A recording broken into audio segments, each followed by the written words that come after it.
Questão 3. De fato, que alternativa restava aos portugueses ao se verem diante de uma mata virgem e necessitando de terra para cultivo, a não ser derrubar a mata e atear-lhe fogo? Que está falando aqui como os portugueses chegaram aqui no Brasil, né? E logo aquela mata atlântica, aquela floresta exuberante, linda, e tinham que plantar. Então a primeira medida que eles fizeram foi derrubar a Mata Atlântica e depois tocar fogo para aproveitar o sol. Seria, pois, justo reprová-los por terem começado dessa maneira. Todavia, podemos culpar os seus descendentes, ou seja, os depois. Porque eles foram, fizeram aquilo, depois veio nós, vamos dizer assim. Que a gente ainda continua fazendo. E com razão, por continuarem a queimar as florestas, quando há agora, no início do século XIX, 1800 alguma coisa, tanta terra limpa e pronta para cultivo à sua disposição. Então os portugueses vieram no início, passaram um século, dois, mas a partir do terceiro século não havia mais a necessidade, segundo o autor, de se praticar isso aí, derrubar a mata virgem, seja ela na Mata Atlântica, no Cerrado, na Amazônia, aqui na nossa Caatinga, e depois atear fogo na terra para só assim se começar o processo de plantação e cultivo de alimentos. No texto, opa, ninguém viu, volta aí, Pedro, por favor, ninguém viu, ninguém está vendo. Aí. No texto, há informações sobre a prática de queimar em diferentes períodos da história do Brasil. Segundo a análise apresentada, os portugueses, por que foi que os portugueses fizeram aquilo? Eles evitaram emitir juízo de valor sobre a prática da queimada. Sabe que eles fizeram isso? Emitir juízo de valor. Essa palavra quer dizer você ter um preconceito, uma pré-concepção de alguma coisa sem você de fato conhecer. Então quer dizer que eles não tinham noção de que se praticasse a queimada iria futuramente prejudicar o solo. B.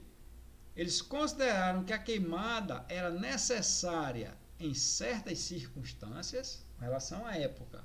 Vamos atendo aqui para a época que a questão está nos remetendo. Será que na época era necessário fazer isso para plantar? Segundo o que a questão está falando. C.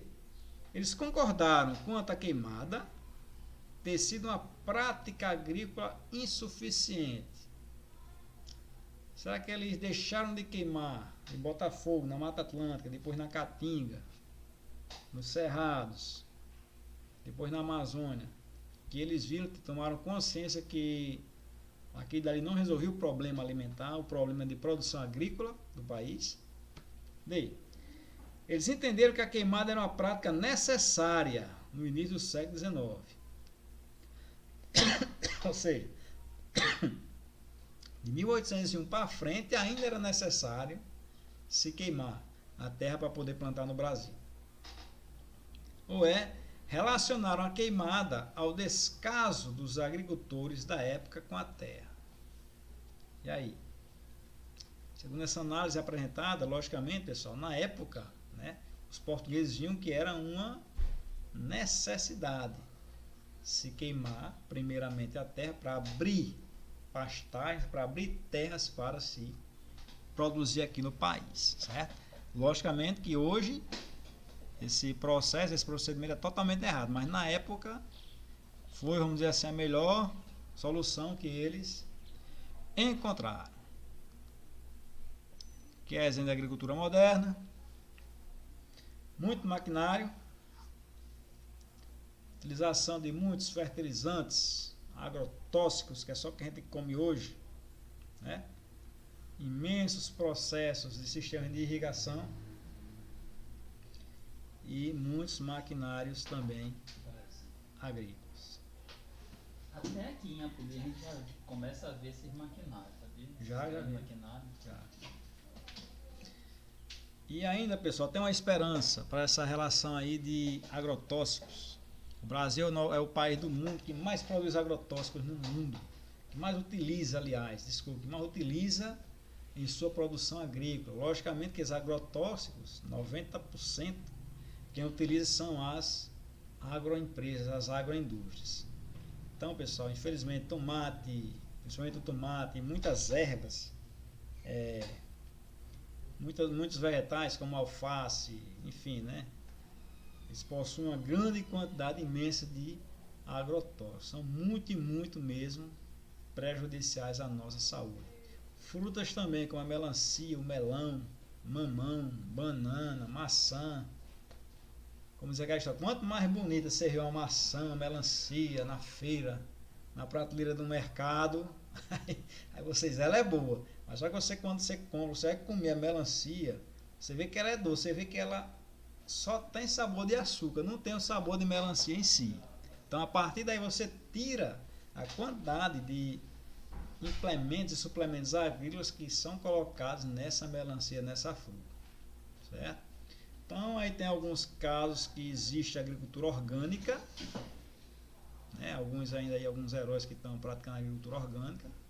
Dá mais trabalho, mas pelo nome orgânico, quer dizer praticamente sem nenhum tipo de conservante, sem nenhum tipo de insumo agrícola pernicioso à saúde humana, né? Então tudo é feito, a adubação, o sistema de drenagem, tudo é feito com produtos naturais, né? Os fertilizantes não são químicos, não são industriais, são fertilizantes à base de insumos orgânicos do próprio terreno, da própria terra. E tem também uma coisa também que é praticamente a mesma coisa que a agricultura natural, que é uma forma mais radical, que alguns países ali da Ásia, da Europa produzem, mas não para comércio, sim para consumo próprio, que é justamente como se o homem ele interferisse o mínimo possível naquela produção. Por exemplo, você vai plantar uma tomateira, cenoura, uma goiabeira, você planta lá a semente, o máximo que você faz é aguar. Nem o adubo orgânico você coloca. Você deixa a natureza tomar conta da sua colheita. O que você faz no máximo é aguar com água e sol, certo? Então hoje em dia cresce muito, devido a essa questão dos agrotóxicos, a busca por produtos orgânicos. A grande ironia é o seguinte, que ao invés de dar incentivo para a gente consumir produtos orgânicos, produtos saudáveis, eles são mais caros. Logicamente que a mão de obra é bem maior, dá bem mais trabalho, mas como forma de incentivo seria interessante que se fosse mais barato, né? Mas enfim, o mundo é capitalista e o homem ainda é primata, como diz aquela música. Vamos para 4. Na imagem, visualize-se a técnica de plantio direto na palha. Está em preto e branco aqui, mas dá para vocês verem isso aqui. Acho que aqui é uma plantaçãozinha de batata. E aqui vocês observem que são palhas de folhas secas. O objetivo imediato da técnica agrícola ou seja, você tem uma plantação de batata ou tomate, enfim, o que seja, mas aqui no caso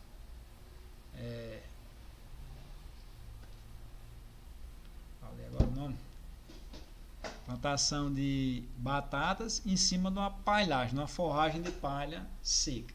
Então qual é o objetivo imediato desse tipo de técnica agrícola? A. É melhorar as características químicas e físicas do solo. B.